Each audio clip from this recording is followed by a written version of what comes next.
Hello, and welcome to the module of the Planning Commissioners training on your role as a planning commissioner in public meetings. My name is Melissa Keene, and I'm a senior program manager with the Institute for Local Government, and we are a part of the statewide technical assistance team putting together this training. So this module will cover, again, your role as a planning commissioner and some of the implications of public meetings and what that looks like. So we're going to start really big picture in terms of what is the role of the Planning Commission. So each of your jurisdictions is going to be a little bit different potentially on what this entails. The best place to start, if you haven't already done so, is to read your municipal code and see what powers and duties it outlines for the Planning Commission in that code. So essentially, you exercise all powers and duties granted to you by ordinance or resolution. So that would be your municipal code or additional ordinances that your city or county has put forward. At the end of the day, essentially, you also are making recommendations to the city council or your board of supervisors for things around the general plan or specific plan, other development in your jurisdiction, and then administrating the zoning ordinance and subdivision ordinance, again, of your jurisdiction. So what does that mean? So thinking about that in a little bit different frame, you're really looking at long range, the future and vision for your community. So it's really important for you to be keeping a pulse on that and thinking about what that vision looks like for your individual city or county. What does that mean for the future of quality life or economic development or prosperity, cost of living, things that are going to impact how that vision develops in your jurisdiction. So thinking big picture and thinking what that actually means on the ground in your jurisdiction. Are you going to be able to have the housing stock or economic opportunities for your children to come back and live in your city or county? Are there other impacts? Are you planning now for infrastructure needs or housing needs, again, for that long-term vision for your jurisdiction? So thinking about this in a little bit different vein, what does it mean in terms of your role as it relates to your governing body? So your city council or your board of directors, board of supervisors. So in most cases, you are appointed by that governing body, whether that's the board of supervisors or your city council. So that's one interaction that you have as soon as you take that seat. But what does that ongoing communication look like? It can take various forms. Oftentimes there's a staff liaison between the governing body and the planning commission that can help relay messages, share information, things of that nature. Some jurisdictions host a study session or an annual workshop that gives an opportunity for the commissioners and the council members or board members to come together and have some of those conversations about that longer term vision or shorter term priorities as it relates to planning and land use and other things that are shared responsibilities between the two bodies. Some jurisdictions also hold policy and procedure training or orientation for new council members or new commissioners in a joint manner so that everybody's getting up to speed on the same information, or you're taking that time to update on policies that may impact both the governing body and the commission. It's another way to keep in contact there. And then obviously public events.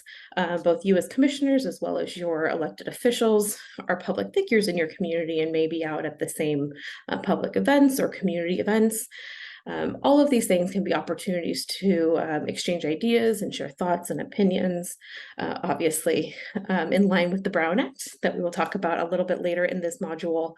But just wanting to emphasize keeping those lines of communication open as appropriate as it makes sense so that there's alignment between the planning commission is doing and what the council and board is doing.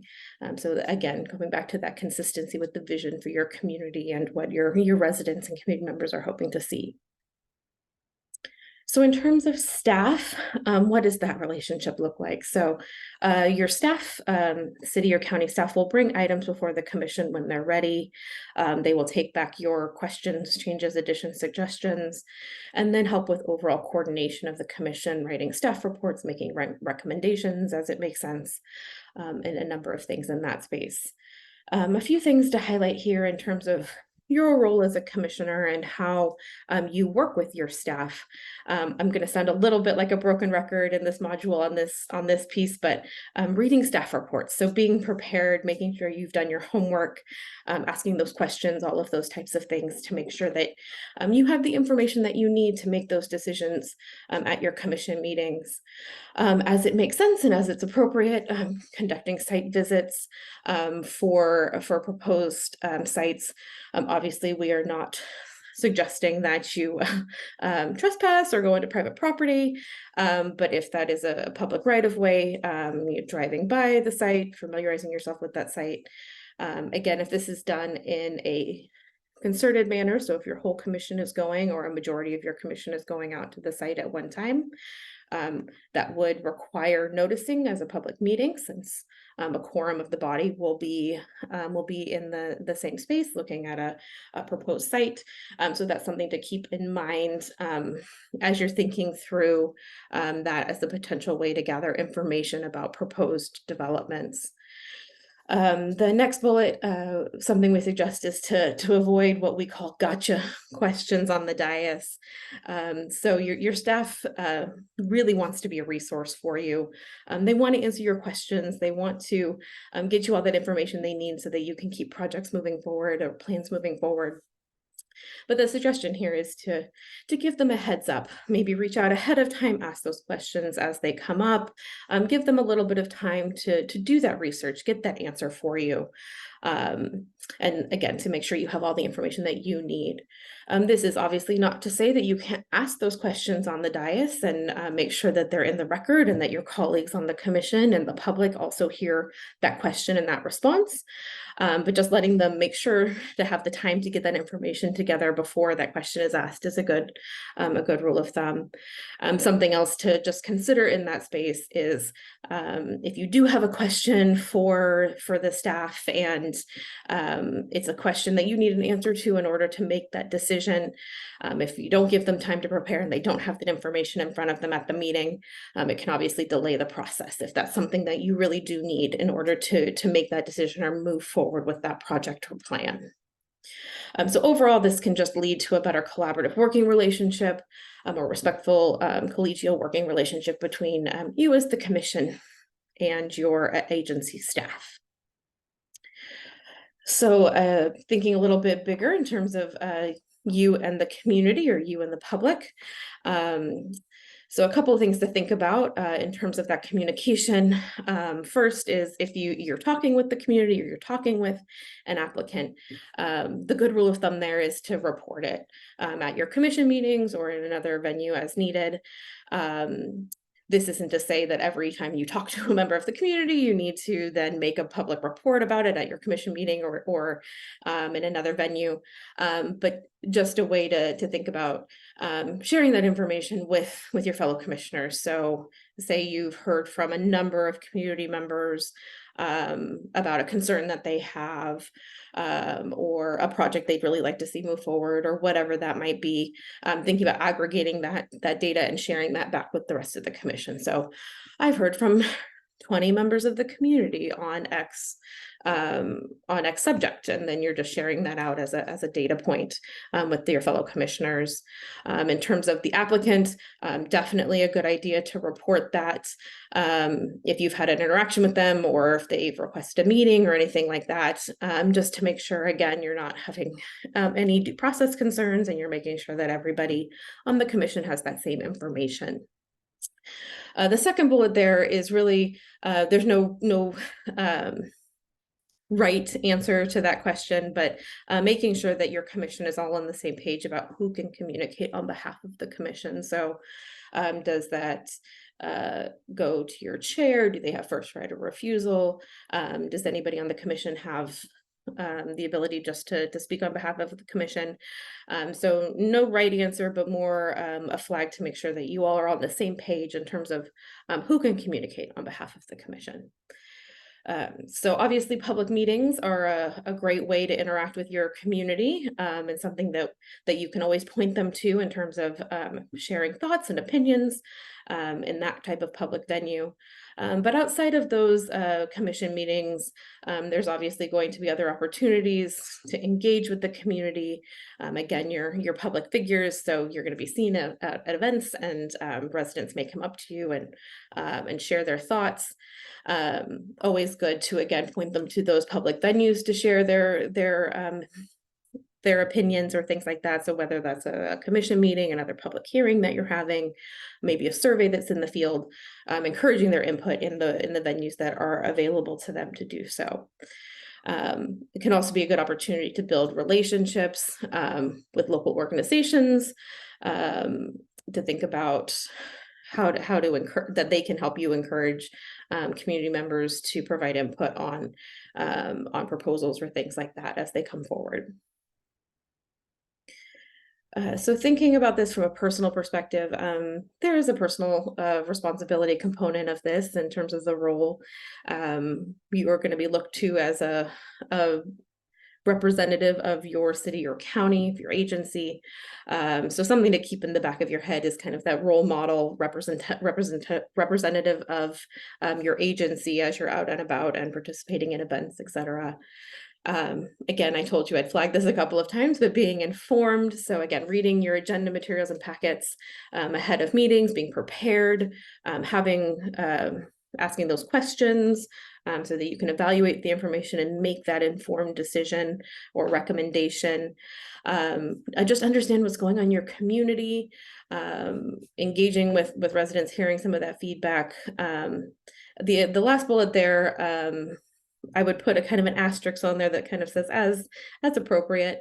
So attending council and board meetings. The caveat or the flag that we would put on this is you obviously have every right to attend your city council or your county board meetings, and you can speak on behalf of your personal thoughts in terms of projects that come forward. The caution again to put on that is even if you're there just in a personal basis, the optics could be that you are there as a representative of your planning commission. The other flag there is it could impact your ability to make a decision on that item. So say the planning commission has made a recommendation, it goes to your council or board, and then the governing body punts it back to the planning commission for further study, for further discussion, for further evaluation. Now that you have gone on record, either pro or against a project, for example, you would no longer be able to participate in that decision-making at the planning commission level. So obviously something that is in your rights as a member of your community, but just something to think about and be a little bit careful of as you navigate that and you attend those council and board meetings. And then oftentimes that last piece there, you can be seen as a liaison between your governing body, the community, and helping maybe connect some of those dots. Some additional responsibilities here. We've talked about a lot of this already, but again, you're applying the applicable laws and ordinances. So you're making sure that things that come before you are consistent with your general plan or specific plan, housing element, etc. The adopted plans and laws that are already in place in your jurisdiction. Participating in the proceedings, so being an active listener, asking questions, having that discussion among your council. Among your commission, and then encouraging the public to participate. So it's not always the easiest venue for a member of the community to come and speak at a public commission meeting. So try to be kind to speakers, thank them for their time. That ask questions piece, I'll put an asterisk on as well, so that you wouldn't want to be engaging in too much conversation from the dais, but if this is another type of public hearing, definitely make sure you're asking those clarifying questions, understand how, make sure you understand where they're coming from and that you're understanding their comments appropriately. So one thing we want to share in this space as well, so we at ILG surveyed a number of elected officials, appointed officials, executive level staff to really try to get a sense of what makes a really effective board or council or commission or governance team, if you will. And these are the things that rose to the top from those conversations. And we'll talk about a couple of them in detail here, but we also have a lot more additional information on our website. So if you're interested in this, please don't hesitate to check that out or reach out to us. But essentially the top 6 things that rose to the top were developing a sense of team, having clarity around roles and responsibilities, honoring the relationship with staff and each other, conducting effective meetings, holding themselves and the agency accountable, and practicing continuous learning and development. So the couple that we want to flag here are first honoring the relationship with staff and each other.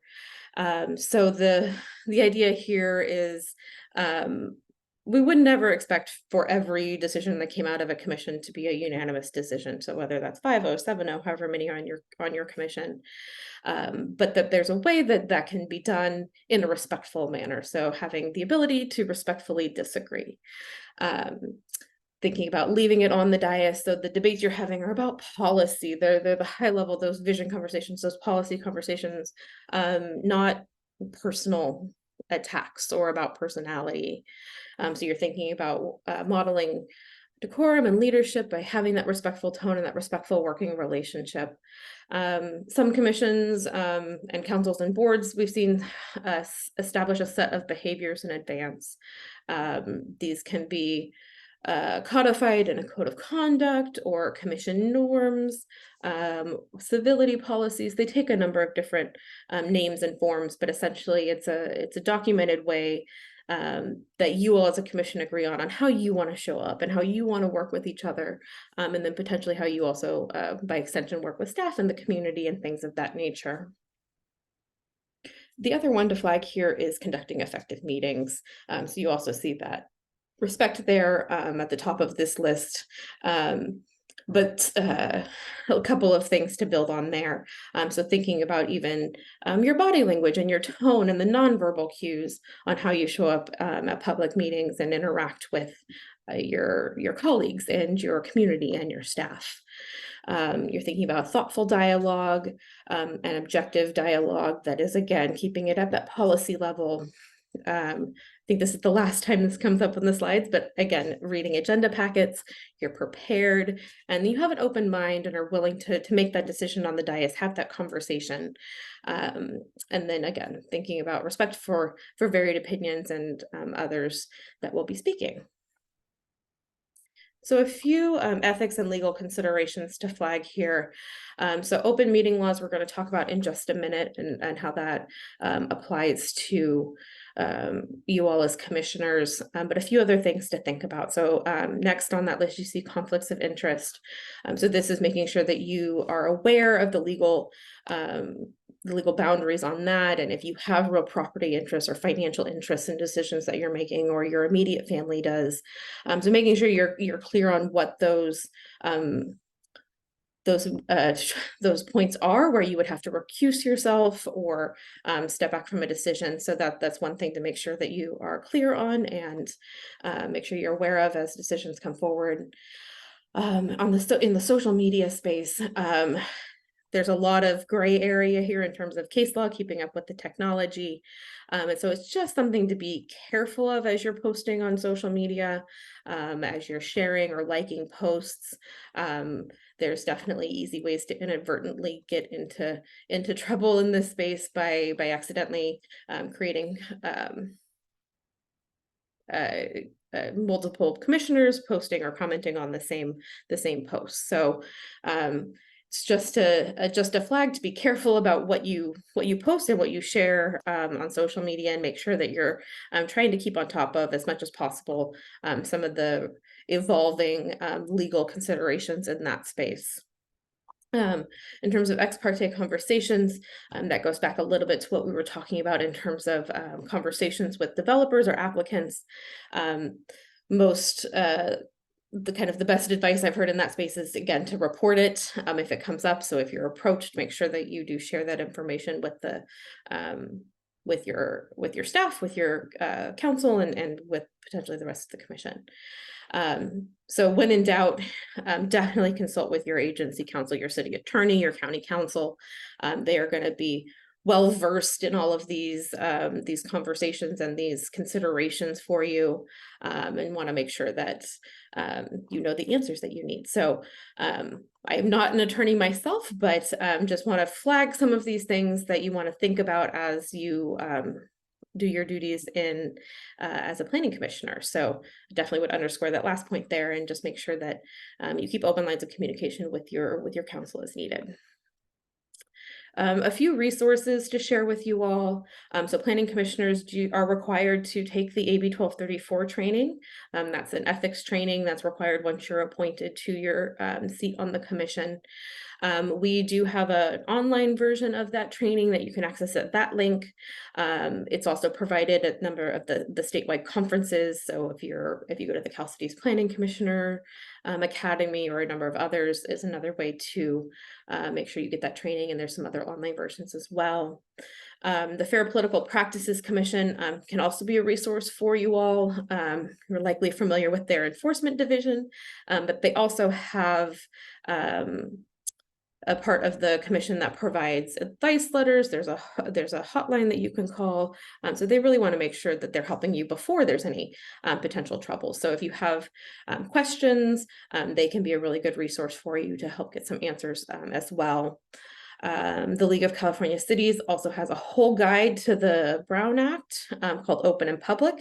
So that's another venue for you if you have interest in doing a deep dive on the Brown Act and some of the public meeting requirements there. And then we at ILG also have a number of other ethics resources that speak to some of these open meeting laws, some of the conflicts of interest pieces. We have some written resources as well as some archived webinars that you can access free of charge as well. So I want to spend a little bit of time talking about the Brown Act and open meeting laws as it relates to you all as commissioners. So the purpose of the Brown Act in general is to provide public access to meetings of California local government agencies. So it's essentially to promote transparency and public participation in those dealings. This is what the bill text actually says, or the law text actually says: all meetings of the legislative body of a local agency shall be open and public, and all persons shall be permitted to attend any meeting of the legislative body of a local agency, except as otherwise provided in this chapter. So typical legalese, there's a little bit of it, and it depends there at the end. But essentially, what the Brown Act requires is that meetings of a legislative body, so planning commissions included, must notice those meetings, so specifying a time and place for each of those meetings, publishing that agenda so the public can see what will be discussed at those meetings, and then providing an opportunity for public comment. A couple of newer laws in this space for you to consider is that AB 2257 requires the agency to post the link to their agenda on their primary website homepage. That's pretty prominent. So that went into effect in 2019. So something that your city or county staff is likely taking care of, but just something to know that there has to be pretty prominent placement for those agendas. And then AB 1787 requires that members of the public with translators receive twice the amount of time for public comment. So for example, if your standard public comment time is 3 minutes, this bill would require folks requiring translation to receive 6 minutes of allotted time for their public comment. There's also been quite a bit of movement on this during the pandemic, and now more recently, some different acts being passed around teleconferencing. So you all might be familiar with the executive order that the governor put in place, and then AB 361 that provided some distinctions to the original Brown Act teleconferencing laws. We now are operating under AB 2449, which provides some additional guidance on teleconferencing ability for public officials. So these are some of the requirements related to that bill in terms of having a quorum of your body participate from a single location within your jurisdiction, making sure that there is that two-way video video conferencing capability, that the agenda shows how the public can virtually participate, or who is virtually participating, and a number of other things. So these are some of the requirements as it relates to teleconferencing under 2449. And then this is how that actually can be implemented. So it limits the ability to teleconference outside of the standard Brown Act laws for two reasons: either just cause or a medical emergency. So I won't read all of this to you. This is obviously on the slide, and you can download these after the fact. But those are the two justifications for invoking 2449. And then on the right-hand side of the screen, you see what those notification requirements are in terms of when that has to happen and what that looks like. So a few other things in terms of meeting preparation and in terms of public meetings to think about. So make sure that you're clear about the process. So understanding, particularly if you're the chair of the commission, what does that look like? What are your rules of order? Are you using Robert's Rules of Order? Do you use Rosenberg's Rules of Order? Do you understand what that actually, what all of that means and how that process works? And so the chair can help do this by explaining meeting process and outlining the rules at the beginning of each meeting, including any limitation on the public participation. So that explanation can not only be a helpful reminder for perhaps new planning commissioners that haven't been in that seat very long, but also a good reminder for the community in terms of how they can participate, when they can participate, and what that looks like. Also try to be compassionate, again, about that fear of public speaking. It's not the most inviting, most inviting space for the community sometimes to participate. So sometimes it's good to not allow for heckling or applause or any type of that vocal feedback as possible during those public comments. And then again, being prepared, making information available to the public ahead of time, inviting the public to participate, as we talked about a little bit. So making sure that they know that this important issue is going to be on the next commission meeting agenda, or it's there's going to be a public workshop on that, or other ways that they can share feedback to make sure that you're getting that information from your community. So a few things to consider as this hybrid virtual meeting space continues to be around a little bit. I know most jurisdictions have gone back to in-person meetings, but some folks are still kind of working in a hybrid space. So just some things to consider if you are teleconferencing in or joining another public meeting that's a virtual meeting. So thinking about your lighting and your background and potential noises. I'm sure we've all been on Zoom calls where you get the pet cameo or the kid or spouse cameo. So just thinking about all of those things that that could potentially happen in your virtual meeting space. So thinking about virtual backgrounds as needed, or headshots for when your camera is off. And the third bullet, the third box there, making sure to continue to explain how to use the technology. I know most of us probably live and breathe on Zoom and Teams and WebEx, et cetera, these days, but our community members may not be quite as well versed as you all as commissioners. So it's just a good idea to think about making sure that all participants understand how to use the platform, the technology that is being used for that particular meeting.